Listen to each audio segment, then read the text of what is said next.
freaking first cut. Golly. Welcome to the First Cut Podcast. I'm Rick Gehman, and this is your mega preview pod for this week's Hero World Challenge. That's storylines, it's best bets, it's our picks to win. And joining me to break it all down, Mark Immelman is back. Mark, welcome. Good to see your picks again. Yeah, it's good to be back with you boys. It was touch and go that we nearly didn't make it back. My family and I were on the last flight out of South Africa en route to the United States. And to get this quickly, we were the third last family on the plane because they had to wait so long to get people on that they were nearing the end of their window for the crew to be able to fly. And so it was touch and go there, but we're back and I'm thankful for it. It's nice to be back. Was that because of the Lions? Or No, mate. No, they can only work for a certain period of time. And there was a systems breakdown in the airport because it was like a ghost town. They had no one working there. They couldn't get bags transported. And when we got to the gate, the captain was like, we got 15 minutes. Then we've got to be out here, else we've got to stay another night. And so we hit the ground running, basically. This is like when Bryson went home before the cut at Quail Hollow. And then found out he made it. Had to turn that jet right around. Yeah, you probably flew in a different kind of plane on the way back, but pretty similar situation. Well, it was sort of crazy because when we get on the flight, it was supposed to be direct to Atlanta. And next thing they're like, no, we're flying to Boston and we're going to refuel and pick up a new crew there and then fly to Atlanta. So what should have been 15 and a half hours turned into a good 19 or so. So it was a hectic travel there. Well, we're glad to have you back, Mark. Now, I do have some bad news for you. There is no one and done this week. Might be good news. You're just gonna carry that lead directly into 2022. So I don't know if this is good or bad. That's good. I can't remember. I was listening to you guys last week. Actually, not last week, the week before, the RSM, I think it was. I was in the African bushveld. But I did listen to you boys because I was so disappointed that Scotty Scheffler didn't play very well. But looking forward to the next season. Greg DuCharme is here. Greg, welcome. Welcome. Great to be back. Happy Thanksgiving, everybody. I hope you all had a great trip. Mark, great to have you back.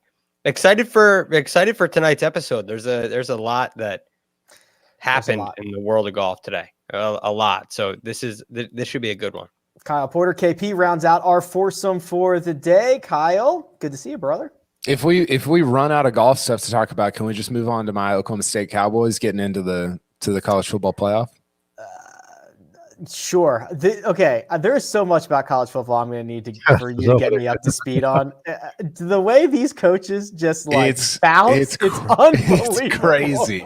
It's kind of like, I mean, it's super petty and it's a ton of fun. Like this part of the season is more fun to me than like the last 3 months combined. We've got the biggest name in golf coming here in just 1 second, but real quick, Kyle, if an athlete transfers, when I was in college, you had to sit out a year. Does that rule still exist? I honestly don't know. But there was a time where athletes had to sit out a year for transferring and coaches bounce before like the season's even over, get their new paycheck and move on to another job. It's unbelievable. Yeah, well, it was weird because when you and I were in college, well, you were in college after me, but you could transfer to like a lesser or better school and get to play right away. So much has changed. I mean, I was covering this just a year and a half, 2 years ago, and so much has changed just even in that period of time. I think you still have to, but you can get like any number of waivers that you actually you don't. That's like this whole transfer portal thing. Okay. That you can go wherever you want. Yeah. You're basically free agency. You get like one go, I think, where you don't have to sit out a year. That's right. Okay. All right. So see, I don't even know. Like I'm so out of that world that I'm lost. But how happy are you at the Lincoln Riley news from Norman, Oklahoma? Are you jacked? I wish it would have happened like 4 years ago, so we wouldn't have had to sit through 7 straight or whatever it's been, 6 straight Big 12 titles. OU's gonna be gone in 2 years anyway. I think he's really good, and he put OU in a terrible spot. Jeez, no kidding. Which is the best. Yeah, the mass decommits and all that stuff is always fun. Okay, gentlemen, the biggest name in the world of golf has spoken. Tiger Woods, for the first time since his accident 9 months ago. Yesterday on Monday, there was a Golf Digest video call and then answered questions on Tuesday morning. Greg, bright and early, baby. He wakes up and he's ready for his presser. Let's kind of break this up into two different things. The health and body, and then we'll kind of get to like the golf side of it. So Greg, after hearing Tiger talk about the injury, the amount of rehab that he has undergone, I believe he said he was in the hospital for 3 weeks and then in a hospital bed at home for another 2 or 3 months, trying to stay busy. I mean, what were your general takeaways about the still ongoing process of rehabilitation that Tiger Woods is in? When this all first happened, and it's so funny how the dynamic changes, because everybody's wishing that he could just be a father again. And I hope that Tiger can walk again. I hope he keeps his leg. I hope he lives. All these really nice comments and, thoughtful, personal comments come out.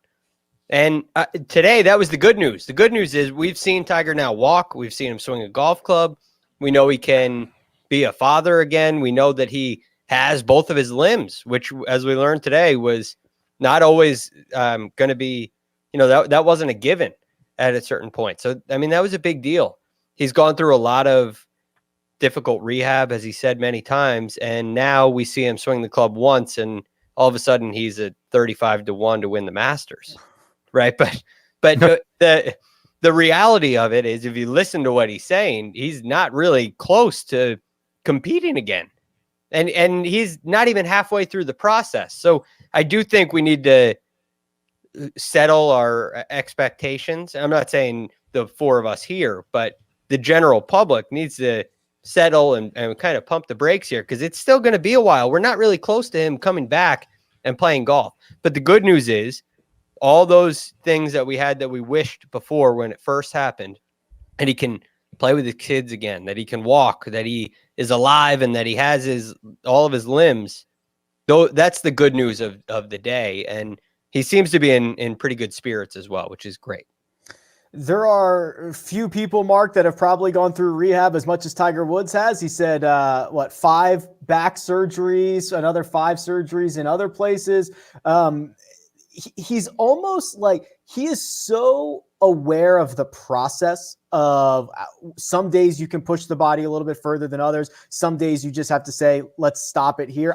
I mean, he treats rehab like he treats golf or literally any other thing he puts his mind to. It's really amazing the way that he does this. Well, it truly is. And his strength, bar his superhuman skills with the golf club in his hand, has probably been more mental, and he's more mentally acute than anyone, I would argue, that's ever played the game. And he approaches everything like that. And you could hear, to your observation, the kind of the conviction that he spoke about the rehab process. But I can't just help, as I watched that thing this morning, I try to put myself in his place. And this is discounting all the surgeries that have gone before this. When he spoke about lying in bed for 3 months, and you could almost see the pain in his eyes, and you could feel it in his countenance, and then speaking about, okay, well, then eventually I got outside, and I was just able to lie on the grass and look at the sky. I mean, imagine to what you were saying there, lying in that hotel bed, not knowing if you're going to lose your leg or not. You're not even considering playing golf again. You're essentially just trying to live, because that must have been excruciating. And he did say that through all of that, the pain medication was not making a difference. I mean, because his leg was basically obliterated. It was pulverized. So I put myself in that place going, a lot of folks may have checked out mentally and given up, but just going day to day. And I think that was always been his key.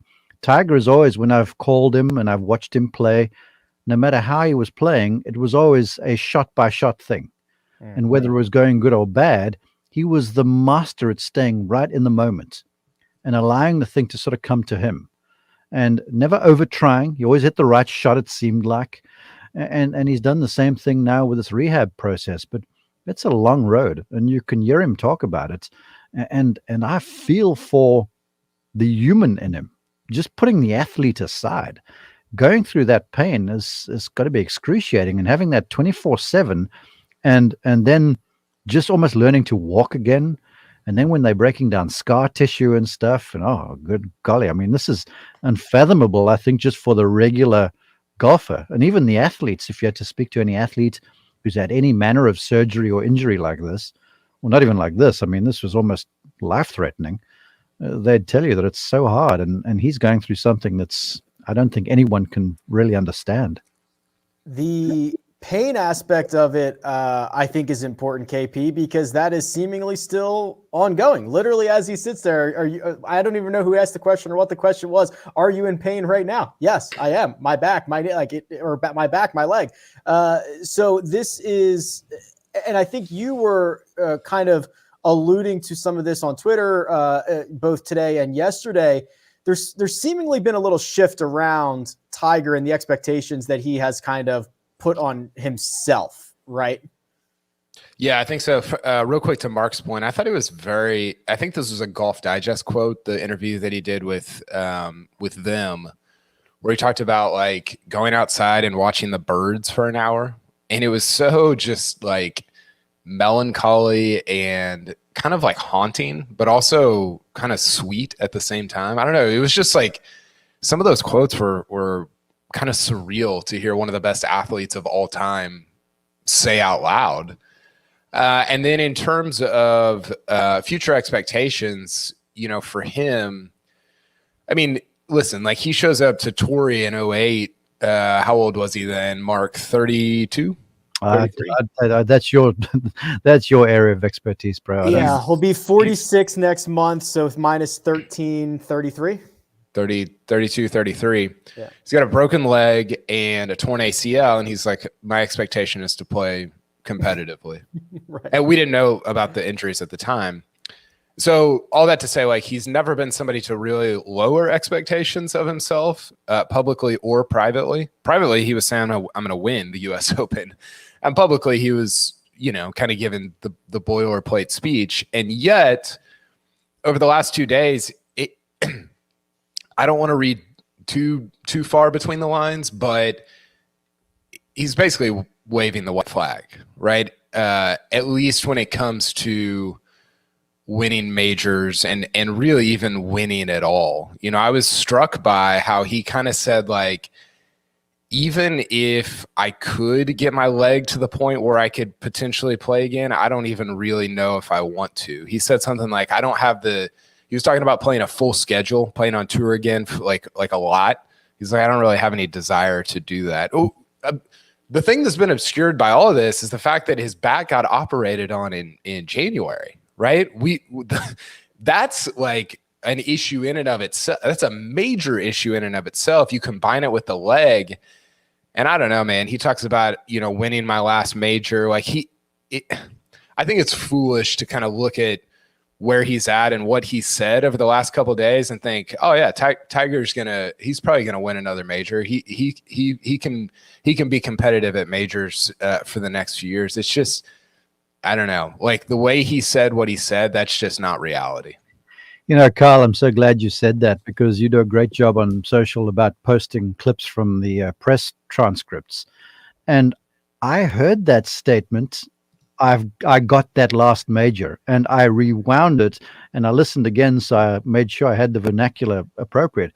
And he said, I got that last major, basically saying to us, okay, people, I'm not telling you, but I'm telling you I'm done. Yeah. Then he quickly turns around and he starts comparing himself to Ben Hogan, who had a horrific car accident too, and basically shattered his pelvis. But Hogan was 36 when this happened. Mm-hmm. Tiger is 46. And then he started to reference too that, that he's lost his speed. Obviously, he had lost some after all the back surgeries, but now he's not going to be able to leverage off the ground at all. And there's going to be a huge downtick in clubhead speed. And I started thinking, and I've spoken to a number of players who have been through not the injury, but the career fall off when you start hitting certainly age 40 and then beyond. And as you get into sort of above 45, it happens fast. It's like a snowball thing. And Tiger's on the wrong end of 45 right now. And he's had all these surgeries and now he's got a bum leg. You heard him speak about, well, if the tour wants to make golf courses that are like 6,000, well, he didn't use a number, but you want to give me short golf courses I can play because I got the speed in my hands. But I just can't hang with the big boys off the tee anymore on 7,500, 8,000 yard golf courses. So, yeah, he didn't say I'm done, but he intimated as far as to say, like you say, I don't even know if I want to go through this all again, because it reminds me of that Bill Parcells quote where you remember there was a playoff game and he was at the Cowboys and Tony Romo fumbled the field goal snap and they lost and they didn't go through, right? And then Parcells, legend and coach, apparently he was quoted as saying, he goes, when that happened, the first thing I thought was, I'm going to have to go through preseason, training camp, all this stuff to get back to this place, and I don't think I've got it anymore. And it's real. And at age 46 now, Tiger talks about his kids nonstop. So, look, do we want him to play? Sure. But Greg, to your point, we've got to temper expectations because he's Tiger 5.0 now. Yeah, I think it's a great point, Mark. And I think that people don't realize the kind of mental and physical suffering you have to put yourself through in even just preparing to, this is what I wrote today, even preparing in practice and getting your body ready and all this stuff just to get to a place where you have like a 2% chance of winning a major. Like all this just outrageous amount of work to give yourself like a 1 in 60 chance of winning a major championship when you tee it up. He's sounded, if you listen to how he was saying things, he just sounded tired. And I think that tiredness has led to just this reconciliation of his just very ambitious spirit with his very broken down body that he's at peace with. And I think that's a great thing. Like I think it can get lost sometimes. It's like, oh, Tiger he just doesn't have the fight anymore. It's like, yeah, he had it more intensely than anybody for 20 straight years. So I think it's okay that he doesn't. And I was encouraged to kind of hear him talk about being at peace with never climbing to that apex ever again in his career. You know what? Forgive me. I've just got to say this, Greg. Sorry, and Rick. As I've been privy to seeing some of his play up close, between the ropes, and when I was instructed to watch him, because when I was teaching, it was basically at his very best. And I remember him being like a supernova, and he was never going to have the luxury of just riding off into the sunset like all of the other champions in golf. It was never going to be Tiger because of the fan expectations, because of what he did, because of the groundswell of emotion around him all of the time. And he was just going to have to flame out or have something like this happen. And all of a sudden, I hearken back to those thoughts and I sort of go, well, maybe this was kind of Tiger's, I'm going to do my farewell tour. Now, he's not going to because he's Tiger, and he's proven me wrong so many times. But there is this thing to say, just look, I'm going to play some ceremonial stuff perhaps. And if I get into contention, watch out. But, I'm going to sort of enjoy it all now. Let's talk about that riding into the sunset point there, Greg, because if I know Tiger, and I don't claim to know Tiger, but the guy's pretty competitive. Okay. Very, very competitive. He made a very passing comment about him 4 years away from being able to ride a cart, obviously referring to the Champions Tour. I could see Tiger just taking 4 years, getting to ride around in a cart, spanking these guys on the Champions Tour. Like I could see, there's no way, like, I know that he doesn't want to try to climb Mount Everest again, but I also feel like he's going to have to find some things to keep the competitive juices flowing. Maybe that's the PNC Championship. Maybe that's whatever, but I don't think this guy cannot compete. That is a very interesting point. And I heard him mention that, and I was wondering, it was a kind of an obvious reference to the Champions Tour, but maybe it was a reference to retirement. I don't know why he'd have to wait until 50 to just ride around a cart at Medalist or wherever he decides to play. But I have a hard time seeing him really playing on the PGA Tour Champions. I mean, but again, it goes back to what his desires are. So I kind of sit in this place where when I listen to that interview at both of them, my thought is he's telling us he's done. Yeah. But then to your point about his competition. So my analytical side says he's done. He just told us. He told us pretty much straight up, he's done, and I may play a couple more times. But at the same time, I wonder if he's playing us a little bit and he's tempering our expectations. So we say exactly what I said in my first remarks. And said, well, let's pump the brakes on Tiger here. He just told us he's done. And then all of a sudden he gets the feel of that little nipper around the greens. And then he hits that flush iron shot that he talked about and gets a feel of that, of the bottom of a bunker shot where he's really slapping the sand. And all of a sudden the numbers start to come back and his plans change. Now, why are you doing this, Greg? He's one bunker shot away from going after it again.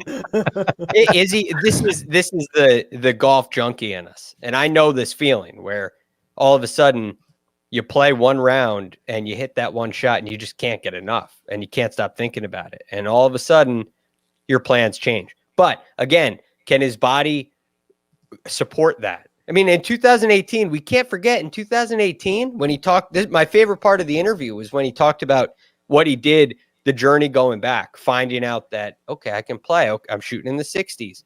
I nearly won at Valspar. I proved that I could. I got in contention at 2 major championships. I closed well at the PGA, even though I didn't win. Won the Tour Championship, and then I'm Masters champ. But in that year, he played 18 events. He played 18 events in 2018. And that's not happening again. Yeah. He's going to be, if he's halfway through the process, let's say he can't play this year. Let's just say that. Because he said, I'm not even halfway through the process. He's going to be what, 47 when he just starts to get a taste? I'm not sure that's a guy that's really ready to go win. The quote, I'll let you go, Mark, but I just want to give this quote real quick. He said, I don't see, he mentioned all the things you just mentioned, Bellerive, British, Tour Championship, Masters, not in that order. I messed it up. But he said, well, I don't see that type of trend going forward for me. I won't have the opportunity to practice given the condition of my leg and build up. I just don't. I'll just have a different way of doing it, and that's okay. And I'm at peace with that. I've made the climb enough times. The different way of doing it, the only place where there's a different way of doing it that he could potentially, like, I don't think he's going to win. I don't even know if he's going to play. But the only sliver of hope for that into the future, I think, is at an Open Championship. You go to Hoylake, you start thinking your way around there. You don't have to hit these mammoth drives off the tee. You can just, hit these little piss rods off, with your 3-wood or whatever. And you could talk me into something like that. But everywhere else, it's difficult to envision. Go ahead, Mark. That's what I was going to point out. Nick Faldo actually made the point where he's like, well, I'll say this first. Tiger still has it in his hands. I mean, did you see that swing footage? The guy hasn't played in forever, and that swing looked so downright sexy, that 3-second clip he put on social media. Now, it was at half speed. I mean, that thing was moving like my swing speed over there.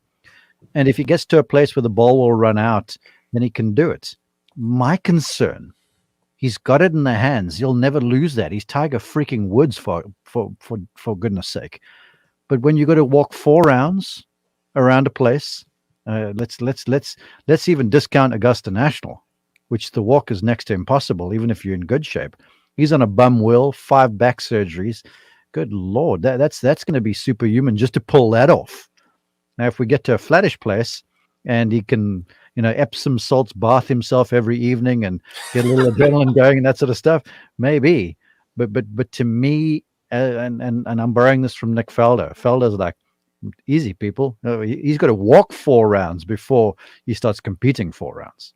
And he's also got to get good weather.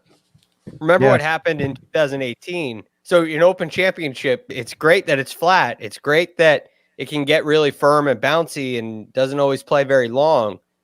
But it better not be 50 degrees. It better not be windy. It better not be cold. And how many more are we talking about? If he's back playing his first Open Championship at 47, he and Phil are at very different ages, even though he's 5 years younger. Hey, Phil won a major at 51. I know. That's why I said. Phil can kick over your head, Mark. As Yeah, well. Phil's got like a 41-year-old's body, and Tiger's more like 61. Phil's Right? in better shape now than he was at 31. Okay, Phil is more flexible than I am, and he has 18 years on me. But here's the thing, right? You talk about the competition, Rick. I know it doesn't take a rocket scientist to figure out Tiger would like to eclipse Snead and get 83. I think that would be appropriate. Yes. The Jack Nicklaus thing is out of the window. But knowing Tiger and Phil and the relationship they've had, if there's one thing he would like to do is somehow get a victory after age 51 on the tour, just so he can show Phil up a little bit. I know it's fun to talk about it, and he would love to do it. But Phil, one of the things Phil talked about in his quest to win that major at 51 was how he had to work on his focus. He had to work on his mental preparation. And to do that, he had to play 36 or more holes in a day. And he just had to keep playing holes to continue to focus. And everything that Tiger said is that's out of the question. So I don't see the pathway to even an Open Championship. I mean, maybe you could talk me into winning a Honda Classic, winning a Valspar. I think his best chance is one of those. Horrible to walk. Good Lord. Yeah, I suppose. I mean, but it's better than some of the other places we play on tour. Yeah. Maybe it's the players. I don't know if there's one, but again, it's a long shot. That would be crazy. Yeah, Rick, that could be. Rick, you haven't. I want to hear your takes. What are your? See, I don't want to go on the record about if Tiger's gonna ever win again or anything. He proves you're wrong, Rick. Go for it. Yeah. Just in general, it doesn't have to be about winning. Just whatever you want to talk about. Yeah, I think the one thing that you brought up that lingers in the back of my head is there were questions in January about how he was going to play after the back surgery, and then you get a seismic shift in his body and future here with this car accident. I think it is very, very unlikely that he ever contends anywhere again outside of maybe the Champions Tour if he wants to go that route, but just knowing the path and what it's going to take. And I think the big thing is Tiger will not be embarrassed. So he will not go out there unless he thinks he can compete or win. Maybe he does, the farewell tour at Augusta National or whatever, but just like he won't play 6 events if he can't compete in 6 events. And if he can't get back in that condition, we might never really ever see it again. And I think it is just a long uphill battle, and he's got everything going against him.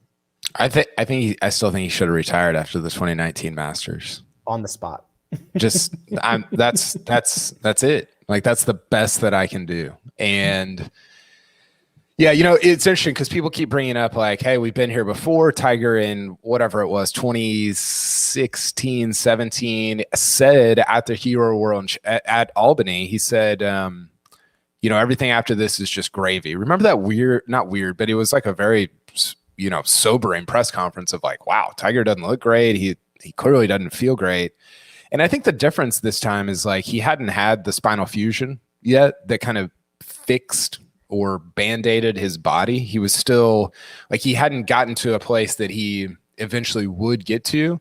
And the difference now is that he's speaking like this, having like there's not like a fix. There's not like another surgery that's going to like fix whatever pain that he's feeling. It is what it is right now. And I think he knows that there's not a fix coming in the future. I think that's kind of why he's talking the way that he is. And there's also no assurance that he just continues to trend up and to the right. He knows setbacks. There are so many variables that go into this, especially being, as Mark put it, on the wrong side of 45. It's interesting. He did 41 minutes with Golf Digest. He did the presser on Tuesday morning. I'm going to throw out one last nugget. I'm sure we'll talk more about this, but Mark, Tiger Woods very much cemented that his legacy is with the PGA Tour and no other tour. And he spoke in no uncertain terms about that.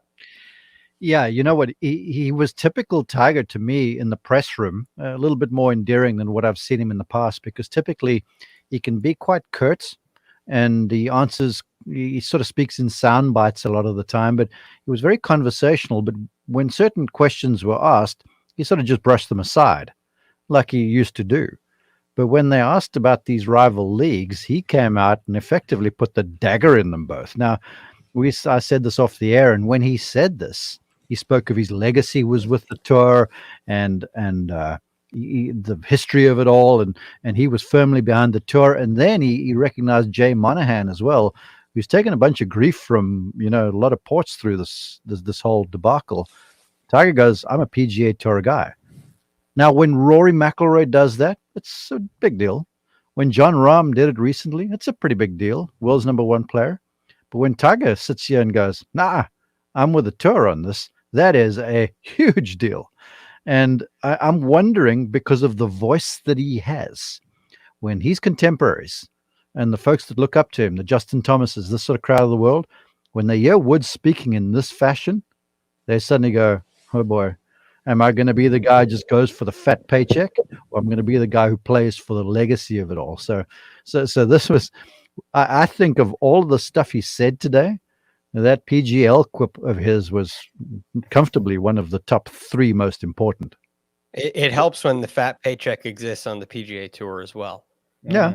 Because it does, and it's only getting fatter, which I think is also a big credit to Jay Monahan. And that decision just seems, the more that comes out and the more the tour does, the decision becomes a no decision, because the tour is just answering every question. So it's become really obvious to me. But you're right, Mark. It does go a long way when Tiger says it, which he should, and I think it's clear that he would. But it does go a long way. I'll be honest. When the question, I think it was Doug Ferguson that asked the question. When the question was asked, I was like, Tiger's going to basically fob this thing off. And when he started going where he was, I was sitting there with my mouth hanging open and going, are you serious? Because typically that sort of stuff, he stays away. Tiger's very down the middle of the track, because you got to be a little careful when you're at that level of the game. And when he went about saying what he was saying, I was like, good golly, this is off the charts. Yeah, we're certainly not. We're certainly going to hear more about other leagues and threats and all that stuff. Tiger Woods making his stance very clear. KP, I want to switch gears and honor another legend here, because on Monday, Lee Elder passed at the age of 87, the first Black player to ever compete at the Masters. He is truly a story of resilience, one who had to not only deal with his parents passing away, I believe at age 10, but obviously all the things that you can imagine being a Black professional golfer in the sport of golf. Yeah, it was interesting. I wrote up just kind of his story on Monday whenever he passed away, and it's a story of obviously a lot of courage, but also a lot of grace and humility. I was so struck. I covered him. Mark probably covered him coming up, but I covered him at the. That's rude, man. Nice. That was just okay. I've done drive-bys before. That was just like straight drive-by. Well, it sounded like I was about to say I covered him. I did not cover him playing. So I just decided to, astray at Mark there. But I covered him when he was part of the ceremonial opening tee shot at Augusta this last year. And I was so struck by his press conference afterwards. He was sitting there next to Jack Nicklaus and Gary Player, and he was basically given an opportunity to turn the spotlight on himself, to talk about his 4 PGA Tour wins, to talk about all that he had accomplished in the game, and really the path that he had cleared for guys like Tiger. I mean, Tiger won the Masters 22 years, which is not that long after Lee Elder was the first African American to play in the tournament. That's really crazy. And he didn't talk about any of that. He essentially just said it's an honor to be invited into this, to be kind of part of this group at the ceremonial tee shot, and to be honored by the club. And it struck me as such a moment of like humility and grace, which are not two characteristics that we see a ton in the world. And I don't know, man, I'll always remember that. And I don't wasn't part of a ton of his career, but the part of my career that he was part of, that was a huge takeaway for me from this year's Masters, and that'll be the way that I kind of always remember him. Mark, when you're a trailblazer, whether that is in business or sport or life, I imagine there are things that many of us will never encounter. And Lee Elder, certainly a trailblazer who paved the way, as Kyle was mentioning, for the likes of Tiger Woods. Yeah, and I've spoken at length with Gary Player about a lot of things, and when Mr. Player was coming out, he was in a strange sort of a way of trailblazer too, because at that stage South Africa was shunned from world sport given the apartheid laws, and wherever Mr. Player went, he was boycotted. Folks would cuss and swear and throw stuff at him. And down in Australia one time, they vandalized the golf course, and he had to deal with his share of upheaval and headwinds. But he spoke about Lee Elder in absolute biblical proportion to me. And when someone like Gary would speak about another golfer that way, then I would sort of stand up and turn around. Incidentally, he spoke the same way about Arnold Palmer, Gary did. And so I instantly, because of that, had a huge admiration for Mr. Elder. And so I did my bit, and I sort of learned a little bit about it. But I never saw him play. But I got to tell you, when Augusta National decided to make him an honorary starter, I was struck. They always do the right thing over there. And the timing of it was divine, because he wasn't well at the time, and it all worked out. And to have him and his family out there it was so great. And to be alongside Nicholas and Player on that first tee was a moment I'll never forget. And Kyle was there too. It was so special. But in a nutshell, to me, Lee Elder sort of embodied what golf is supposed to be. It's the gentleman's game, right? And everything about Lee Elder, he was the ultimate gentleman. And he was the ultimate gentleman despite what happened to him as he was coming up through the career. Stuff wasn't easy, but still, to Kyle's observation, was a gentleman, spoke with great grace, treated people like he wanted to be treated. He was just a gem, and the world is a worse place because he's now moved on to heaven. Although, just to piggyback on that, Mark, Rick, you mentioned trailblazer and how he blazed a trail for Tiger Woods. And what that led to is blazing the trail for all of us and this podcast. And without Tiger Woods, none of this is here. So I know that there's a lot made about being the first black golfer to play in the Masters, and it's a big deal. But it's a much bigger deal than just that, because it affects everybody. It affects everybody in the game of golf. I mean, you think about where the game has gone now with drive, chip, and putt, which Augusta National is a part of, PGA Junior League, all the initiatives that we have going on for the youth of the game, the first tee. I can't leave that one out. The game is healthier because of individuals like Lee Elder, and the effects are much wider than they appear, and much wider than we write about and we talk about on the surface. So very grateful for him. And we're sad to have him be no longer with us, but we're very happy. He left the game in a much better place than when he started. That's for sure. Ray, did you see the photo that I tweeted of him and Tiger at the Masters? Oh, I don't think I did. There's an amazing picture of, I think it's from, it is from 97. He drove down to watch Tiger, I guess his final round. And there's an unbelievable photo of them where he's just like Tiger's kind of like almost like cradling him, like in his upper chest area. And it's just such this like cool picture of like, Tiger accomplished this unreal thing at the age of 21. And there's some, here we go. There it is. That's awesome. If you're watching on YouTube, we're showing it on YouTube. He looks, Lee Elder looks tired, or I don't know. He was aging at that point, and it was almost like a passing of the torch might be like too strong of a phrase, but that's kind of what it feels like when you look at that photo. Yeah, incredible stuff. We'll leave it there. We're going to turn our attention to the Hero World Challenge. We are going to give our picks, but first we are going to hear a word from our partners. I think we are. Maybe we're not. I can do just an ad read if we want. All right, we'll just bring it back. Watch this. And we're back. Let's do the Hero World Challenge. We're going to go through our expert picks. Gentlemen, as mentioned, there is no one and done. So I guess we're not getting any closer to you, Mark, but we will do our best to try to find some winners here. We're going to go sleeper, top 5 this week, and then a winner. So, Greg, remember, we've got 20-person field. They're all pretty darn good. When you were handicapping this field, trying to figure everything out, what level of difficulty would you assess this? Well, how would we define, before we get into sleepers, our definition of sleeper would leave one player, right? This week right.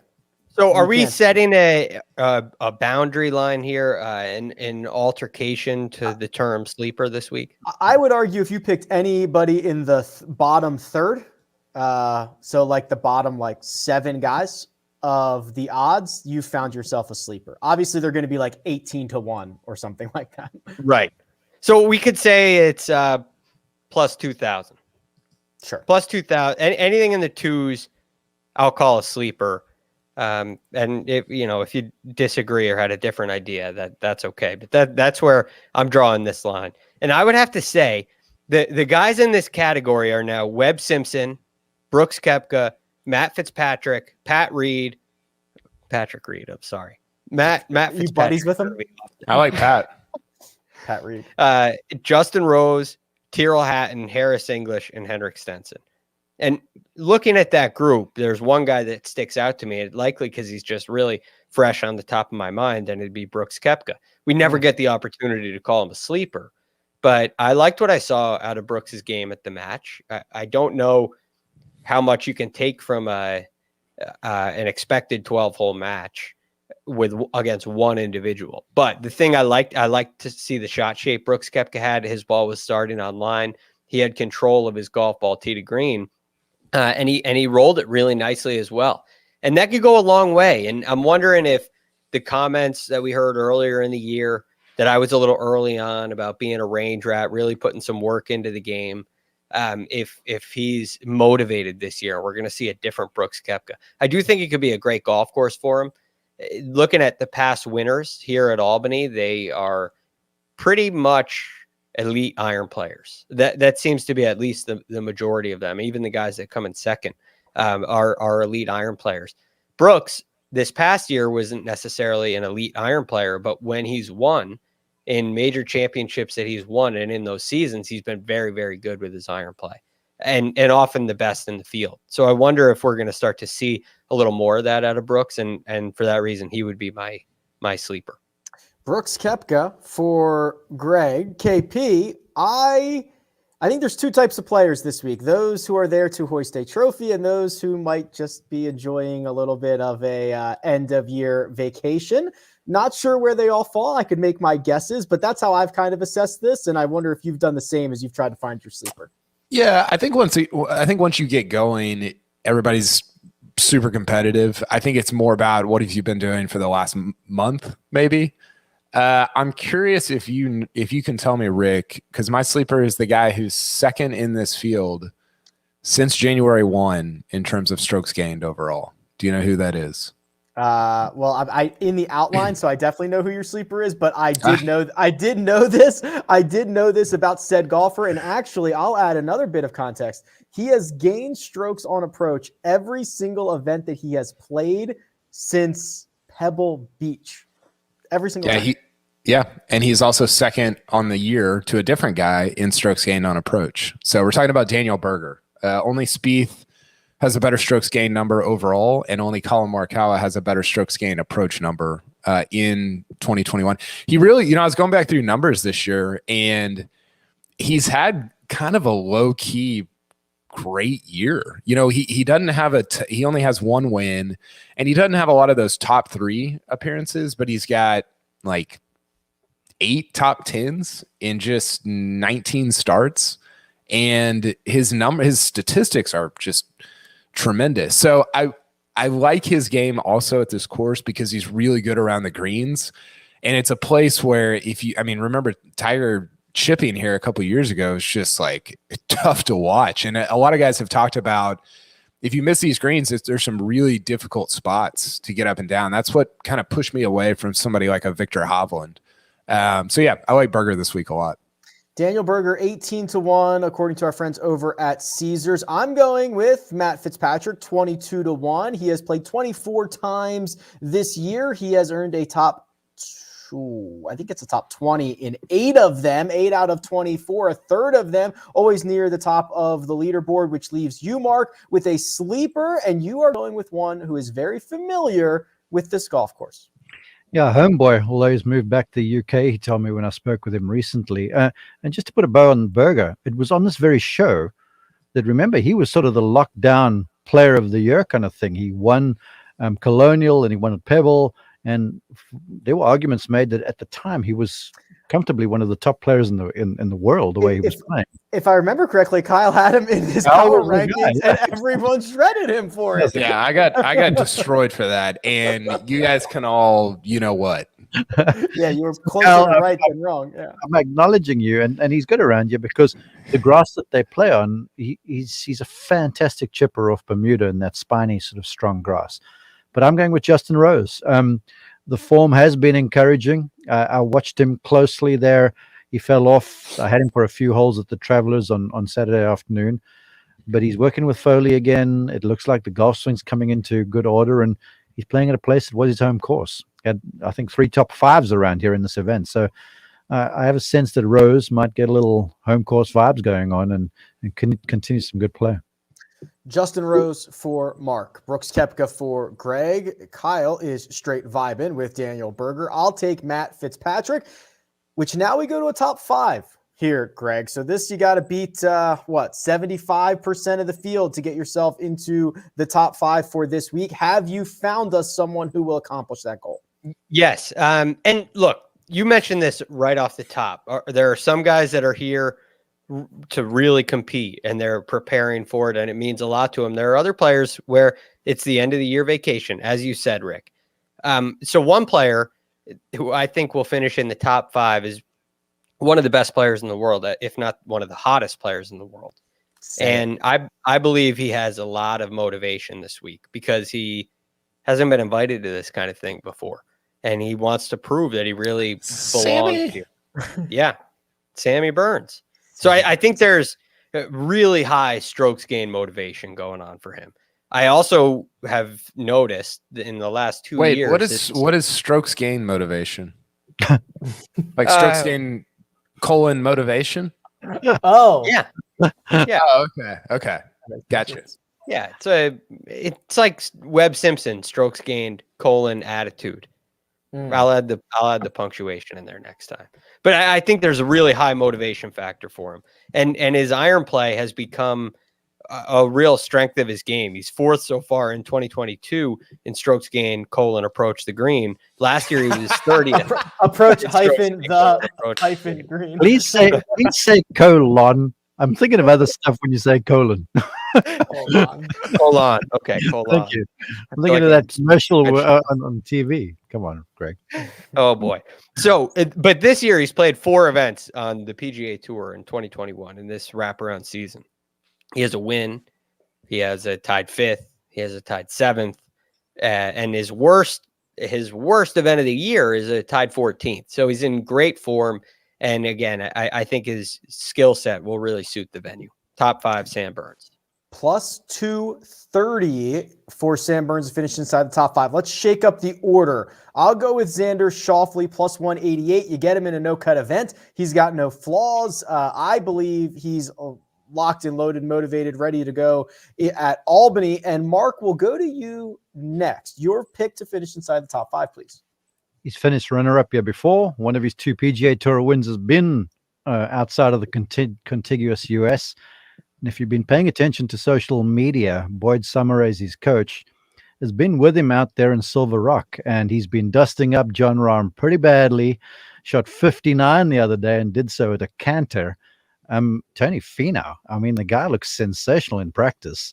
And in this relaxed sort of an environment around a golf course, I think he can really thrive. Plus 250 on Tony Finau to finish inside the top 5, which, Kyle, that leaves you to let us know who will finish inside the top 5, please. I've got Victor Hovland. I wanted to pick him to win. He's been. You could talk me into him being a better ball striker right now than John Rahm and Colin Morikawa. Morikawa because he does more off the tee, and Rahm because Hovland is better with his approach play. But I just get a little queasy about some of the around the green stuff still. So I'm going top 5 instead this week.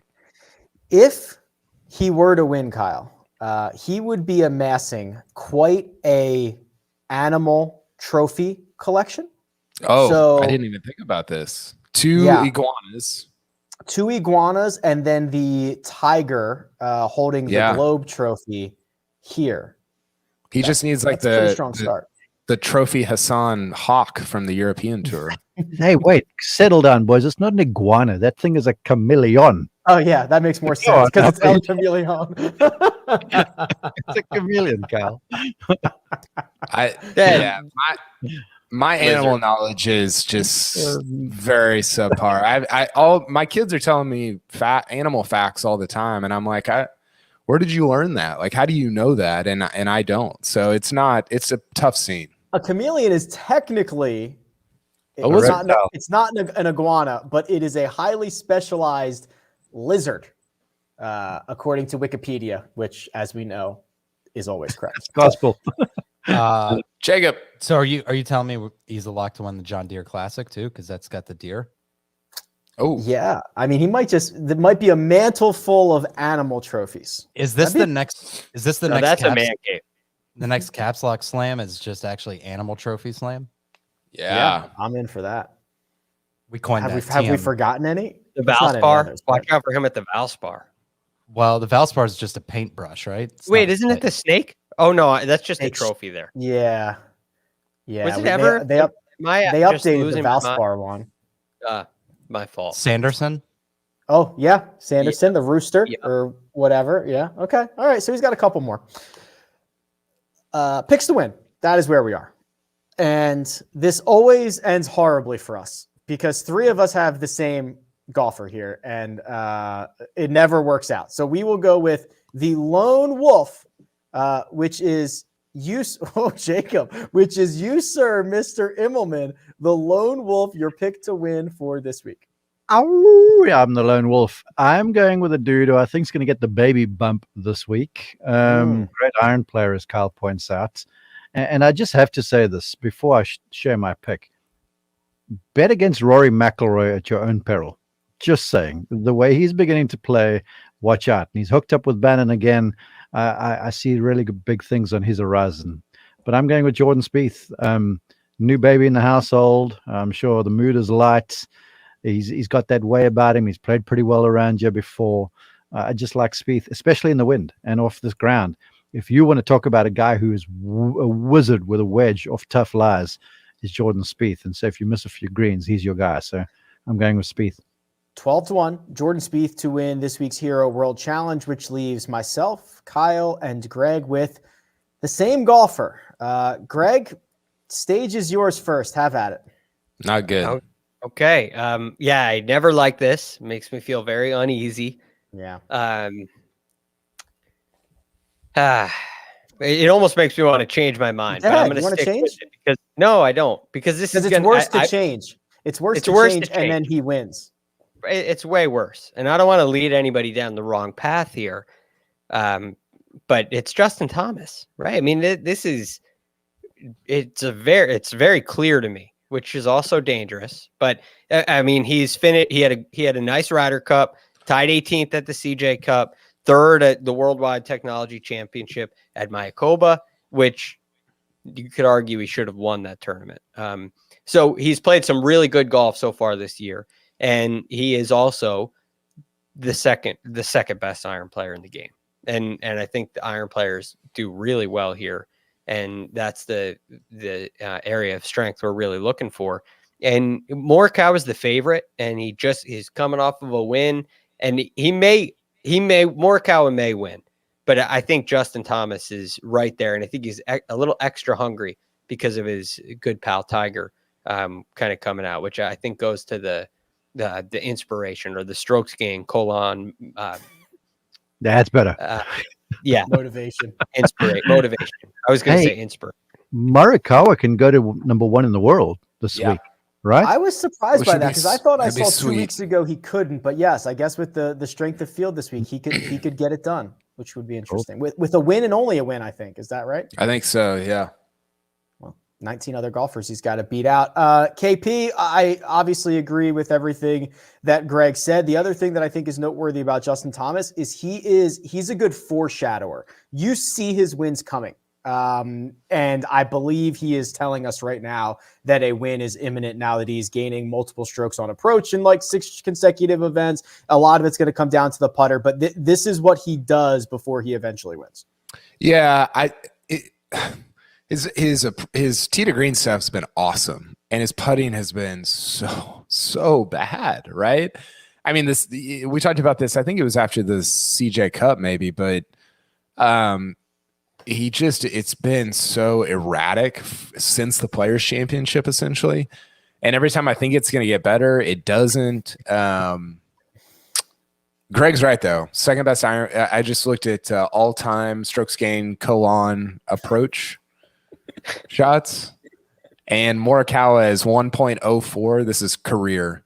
And JT is 0.8. So great call there, Greg. Yeah, the Tiger symmetry would be cool. He's just hitting it. You know, I think these greens are fairly small. Correct me if I'm wrong there, Rick. And smaller than average. Yeah, I think that with how good his approach play has been of late, that's just going to benefit him tremendously. And if he just put it like something close to average, and I think he'll be in it on Sunday. 2 questions. If he wins this week, does it count towards the 25 that he needs in the next decade? Yes. You get OWGR points. You know what? This bet's so impossible. I'll say yes, it does count. So Kyle, okay, let me help you again here, Kyle. Thanks, Mark. If he, I'll try to get you one more. If he successfully defends his crown at the PNC Championship, does that also count? No. Mark has a line and he just drew it. What if they let him play with Charlie Woods? Will you count it then? No. Leo and Ball, for Pete's sake. I like that the number 3 player in the world showed up at the PNC and just dusted everybody and just like, thanks guys for the victory. Yeah, cool. John Daly's son is like 14 years old and JT's just smoking people at the PNC. Justin Thomas for myself, Kyle, and Greg. Mark is going with Jordan Spieth. Gentlemen, that will conclude our Hero World Challenge mega preview pod, unless anyone has any final thoughts before we wrap. Well, my only thing is, can you guys imagine Jordan Spieth changing a diaper? Just the consternation that goes into that. Michael, what do we do? Michael. Is the Greller talking through it the whole time? The anxiety, the 2 minutes of anxiety there just has to be off the charts. Am I going to hurt his ankle? Do I hold his ankles? Or just off the charts. You know, in the pre-shot routine, he always stands there and Greller dangles the towel and Jordan's wiping his hands nonstop. Can you imagine how often he must wipe his hands when he's changing a diaper? I mean, well, he's got plenty. Fortunately, he's got plenty of wipes sitting right there, so that's not an issue. How about this? The final group off on Thursday: Jordan Spieth, Bryson DeChambeau. Just open the mics. That is going to be the conversation. The angst. Yes, it's going to be special. I can't wait. The angst is just strokes gain angst is very high. Colon angst. Yeah. Okay, you can only watch one of these groups, Mark. Morikawa and Rory. That's gonna be tough. Stop. You can stop. Yeah, okay. that's. I'm going with that one. Who's the other group? So just for the other 2 were Spieth, DeChambeau, or JT and Koepka. Nah. Okay, the Spieth DeChambeau group is the most entertaining, right? I mean, Yeah, Rory Morikawa is that's true. The best to watch, pure golf wise. Yeah. The golf swings and the play, but I don't think that's going to be nearly as fun as DeChambeau and Spieth. I think it's crazy that Bryson's only won one time this year. It feels like he's won like 8 times, and he's only won once. It was just Bay Hill. Brooksy really got to him. It was tough for him. No top 10s at majors. I will go on the record. We are going to get a Brooks Bryson pairing this week. Let me tell you why. They reset after every round. There's only 20 players, and they are going off 11 minutes apart. So if they have the same score with a bunch of others, it is more likely that they get paired up. So I'm going to say we're going to get it this week. Brooks and Bryson. I love that. Can you get a line on that? Hey, last Brooks and last Bryson thing, pairing? not to completely derail this at the end, but I'm trying to from my book that I'm writing, I'm trying to come up with my all NBA team. So like basically the 5 guys that mattered this year. And I can't do it.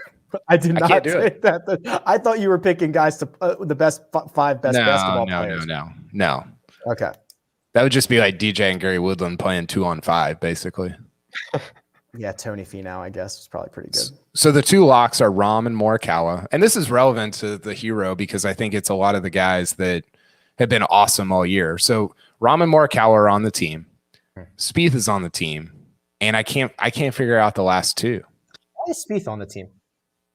Because he contended at 2 majors. He had like the second best strokes gain number, and he won. And he had a ton of top 10s. And it was the comeback, right? I mean, he was 82nd in the world. Yeah, but you can't vote on comeback for the All NBA team, can you? That's the comeback player of the year. What about Xander? He didn't. Well, he won the Olympics, but he didn't. Yeah, I mean, he's in that group that I'm trying to choose from. Does Phil have a chance? Hideki? No chance. Hideki's in the group. Cantlay's in the group. You know who's Bryson finish this thing out? Cantlay should be. Yeah, Cantlay I think should be in. Cantlay I struggled with. Cantlay I struggled with because he played terribly at the majors. Well, terribly. It's all relative. He didn't play that great at the majors. And he won, 2 of his wins were Memorial, and we already talked about this a ton, and the Tour Championship, the Net Tour Championship. He's definitely in the conversation, but I don't know. I don't know what to do with the last 2 spots. Oosthuizen and Koepka are also up there. If there's, someone asked me to rank memorable events or shots I've seen this year. Now, I wasn't there for the BMW, but I was riveted to the television in that final round, and the way he played there. I mean, that's enough to make an argument for Patrick Cantlay all along. I agree. It was the best non-major of the year, I think. I know this doesn't translate perfectly, but we'd like to know the 5 players who earned the most official world golf ranking points this year. I think I know them. Go ahead. Do you want to do it in order or just randomly? No, I can't do it in order. Okay. Spieth. Number 3. Rahm. Number 2. Cantlay. No. Number 9. He won the weird ones. Morikawa. Yeah, number 1. So you have 1, 2, and 3. You need 4 and 5. I think JT was up there. JT was 13th. Oh. He fell. I mean, he fell from 3rd to 6th. He had that weird stretch after he won the Players. Hovland was 5. Okay. 1 more. Hovland's kind of in the probably Oosthuizen maybe. Usti was 14th. I don't think he played enough. One big old name in number 4.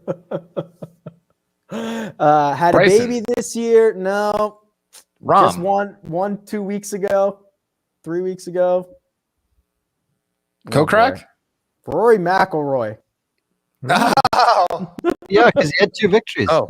Yeah. He had a baby last year, didn't he? Was that last year? I don't know. I don't even know what year anything. Those 2 years blended. Yeah, seriously, they really did. Tour champion. Yeah, they did. Rick was borderline in the conversation also, but I think I might go Rahm, Morikawa, Spieth, Brooks, and Louis.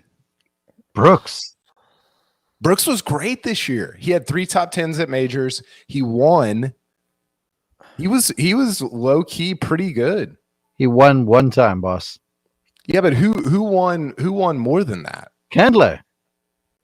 He was so bad in the majors. Like you can't just like Player of the year, baby.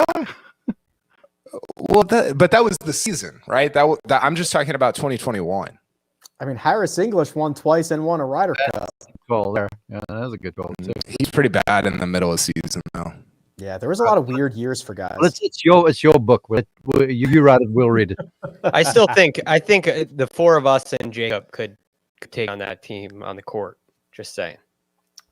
Keep DJ off. Yeah, keep DJ off. Yeah, if you keep DJ away, could we take Rahm, Morikawa, Cantlay, Spieth, and Louis Oosthuizen in basketball for sure?